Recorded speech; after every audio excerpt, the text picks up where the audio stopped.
Hello friends, જય માતાજી। આજે આપણે બનાવીશું લીલી હળદરનું શાક।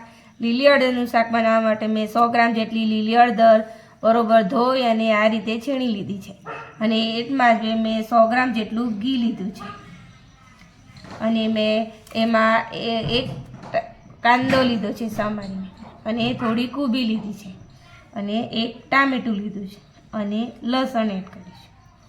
લસણ લીધું છે। તમે આમાં વટાણા પણ એડ કરી શકો, મેં ચિપ્સ કર્યા છે। હવે એક કઢાઈમાં આપણે ઘી એડ કરીશું। થોડું પહેલાં એડ કરીશું, થોડું વઘાર કરવા માટે રહેવા દઈશું। ઘી ગરમ થાય એટલે આપણે એમાં લીલી હળદર એડ કરીશું। લીલી હળદર ઘીમાં શેકીએ તો એનો ટેસ્ટ સારો આવે, હળદરનો સ્વાદ પણ ના આવે ને લીલી હળદરનું શાક ખાવા માટે ઠંડીમાં ખાવા માટે બહુ ફાયદાકારક હોય છે। 3 થી 4 મિનિટ સુધી આપણે ઢાંકીને શેકીશું। હવે 4 થી 5 મિનિટ જેટલું થઈ ગયું છે, હવે જોઈ લો ઘી બધું ઉપર આવી ગયું છે ને હળદર બરોબર શેકાઈ ગઈ છે। હવે આપણે એમાં લસણ એડ કરીશું। તો 4 થી 5 કળી મેં જેની સમારી લીધી હતી એ એડ કરીશું।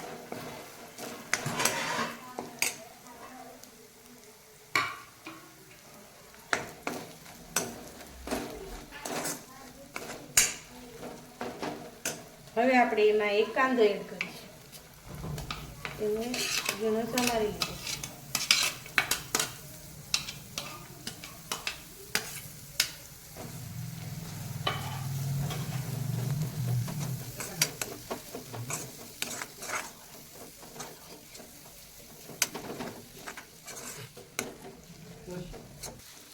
લીલી હળદરનું શાક ઠંડીમાં ખાવા સેહત માટે સારું હોય છે।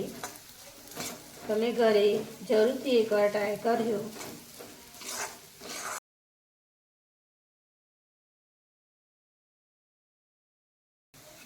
હવે થોડી આપણે એમાં કૂબી એડ કરીશું। તમે આમાં વટાણા પણ એડ કરી શકો, લીલું ડુંગળી પણ એડ કરી શકો।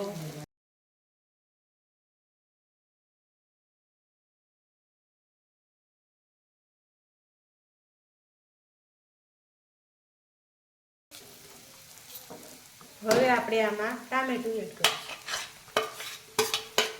અને એમાં સ્વાદ જેટલું મીઠું એડ કરીશું।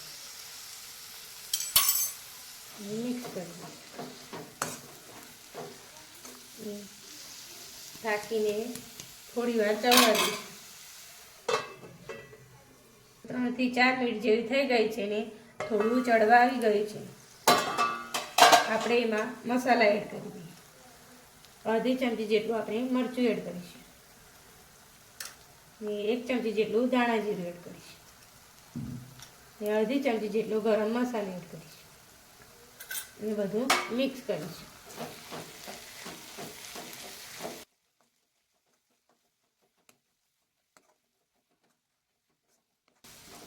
મસાલાને થોડી વાર શેકાવા દઈશું।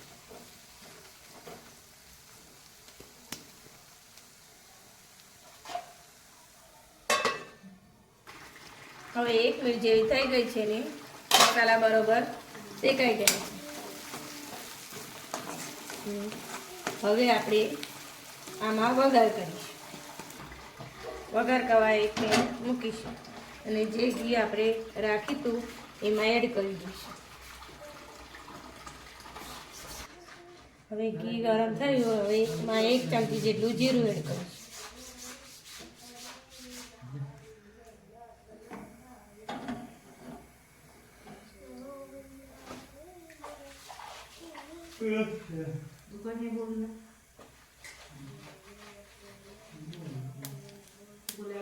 હવે જીરું સતળાઈ ગયું, હવે એમાં થોડી હિંગ એડ કરીશું ને વઘાર આપણે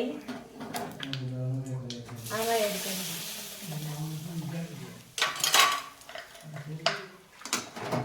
અને કઢાઈને પાછી આમાં મૂકી દઈશું। ગેસ પર મૂકી દઈશું ને મિક્સ કરીશું।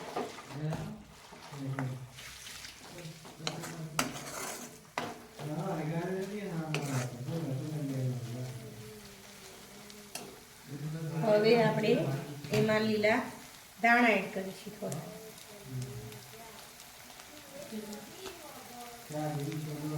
એ મિક્સ કરીશું.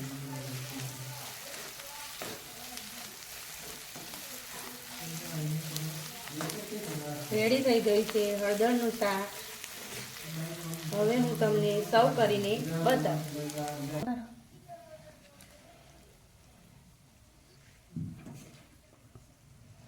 તમે આમાં દહીં પણ એડ કરી શકો કે દહીં લઈને પણ ખાઈ શકો. હળદરનું શાક શિયાળામાં ખાવાથી સ્વાસ્થ્ય સારો રહે છે.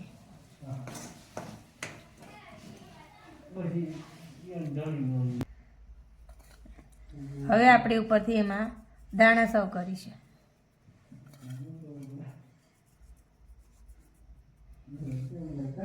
અને મારો વિડીયો તમને ગમે હોય તો લાઈક, શેર અને સબસ્ક્રાઈબ જરૂરથી કરજો. હવે આપણે મળીશું બીજી નવી રેસીપી સાથે. Thank you.